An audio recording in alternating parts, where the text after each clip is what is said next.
Welcome back to the workshop, Handyman. Today we've got something a little bit different going on. Most of the time I prefer to work in the workshop in woodworking or maybe a little bit of repairs on my equipment. Today we're going to work in the office on a little project that came to my attention last week. Kind of lost power on for about 2 hours. That doesn't happen a whole lot, and I have my computers and stuff backed up, computers, security cameras, this type of thing, all backed up on my UPS.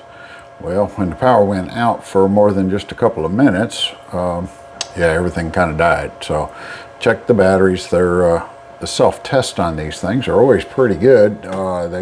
They tell you one thing, that it tests, but it doesn't always tell you exactly what's going on. So the batteries are dead on the thing. They lasted just a matter of a couple of minutes. And on my particular one, I'm using a Cyber Power. Let's see if we can show you, it might help you. Cyber Power, and I bring up the panel, and it really doesn't tell me a whole lot other than it's 100% charged, fully charged. And on these apps, you can sometimes come in and run a little self-test or something. Like this one, and I can initiate a self-test, and it pretty much runs through its little pace. It'll say it's perfectly fine, but I know that it won't pass because the battery goes dead. So anyways, like I say, all checks good. It's passed. What I've done though is I went out and for this particular one I've had to order some batteries, and we're going to go ahead and get them replaced. There's 2 batteries in my UPS, and so first thing we'll need to do is to go ahead and shut down the computers, shut down anything that we have running off of it. So we'll go ahead and shut those down, and then we're going to get to where my UPS is, which is down in the cupboard here. We'll pull that out, shut it off, unplug all the plugs off of it, and then we'll show you what it takes to actually change the batteries.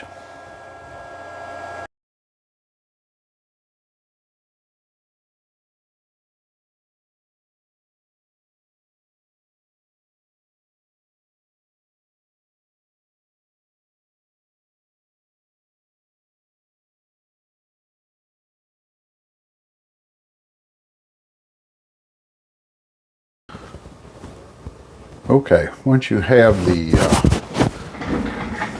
2 screws off the bottom of it and you've got everything unplugged, you simply grab a hold of this, and this will just pull downwards, and that'll take that off. You've got a cable here, and be careful of that. And then your batteries are located right here.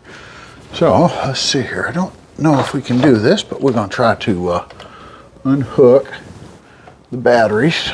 Let's see if we can get this spun around a little bit so you can see it. We'll need to disconnect this battery from there. That would be your positive terminal, and then your negative. And then we'll pull that right on out. And that's the battery. So we'll look at that and make sure that the new ones are going to match up exactly with this one. So let's see what we have here.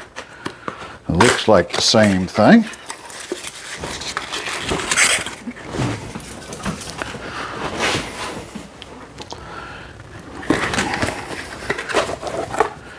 So you verify. The biggest thing is going to be make sure your reds and your blacks are on the same polarity on both of them. And this one here is going to be a ML912. It's 12 volt, 9 amp hour. And on the old one, it's 12 volt, 9 amp hour. So everything matches, size is the same, everything's good. So this will be our new battery. Don't confuse that with the old one.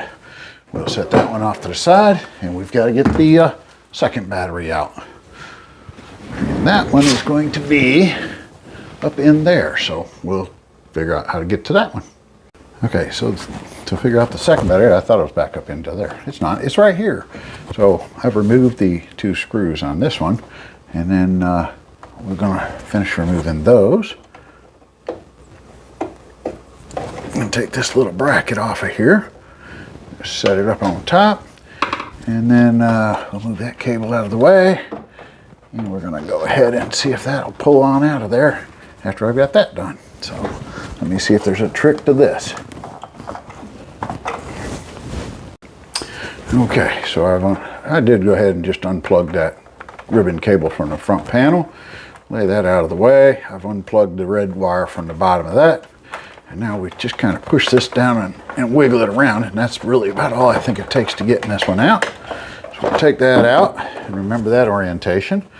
So we'll go ahead and just take the next one. And this one here, we'll go ahead and just remove the little plastic tabs off of that.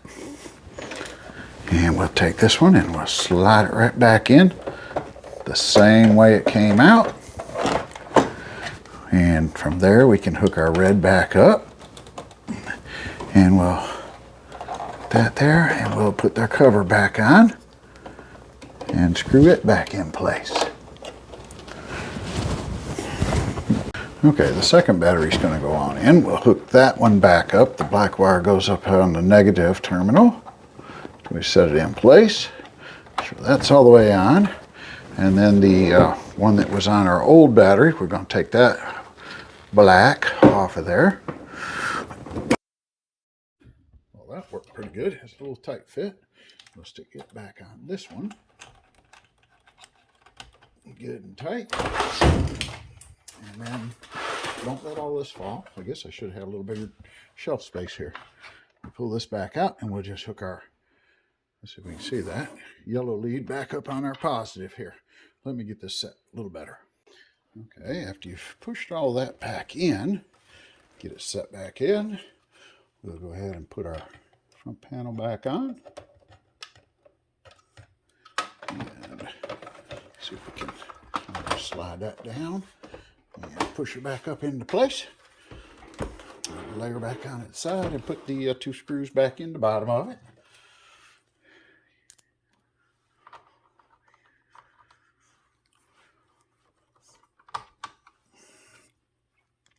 And I didn't show you much here. Let me see if I can help out a little bit here. Put these two screws back in the bottom, and we should be safe to start her back up again. So let's set her down on the floor and see what she starts up like. Okay, we're just going to set it here so you can see what's going on. Let's see what she does.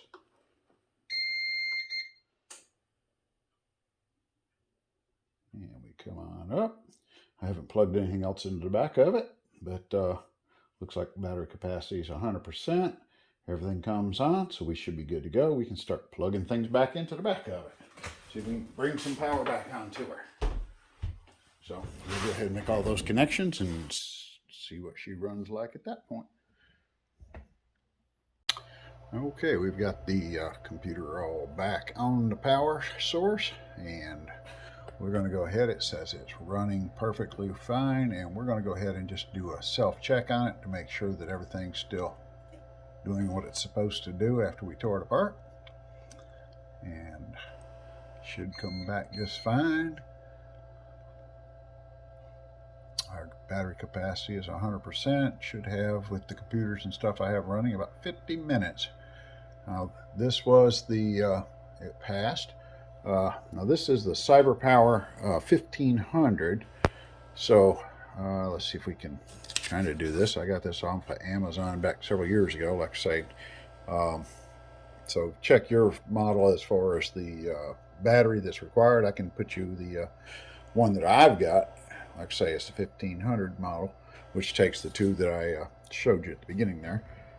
Make sure that's it, but really then record down when the last time you did it. Hopefully that'll maybe remind you to change them about every 2 to 3 years, I think they recommend. So I think that's about going to do it. I hope you found it useful. Kind of went through the struggles, what I did with it. You know, a little different than my woodworking. I might prefer probably the woodworking part, but hey, you know, we got to maintain our equipment, and backup power on the computers and stuff are pretty important. So if you don't have one, I recommend the UPS. They're not real expensive, and keep the batteries updated so that you actually can have some usefulness to them when the power goes out. So that'll wrap it up for today, and we'll go on hopefully do a woodworking video next I want to get back out in the shop if it warms up here in a little bit. So we'll check y'all on the next one. Thanks for tuning in.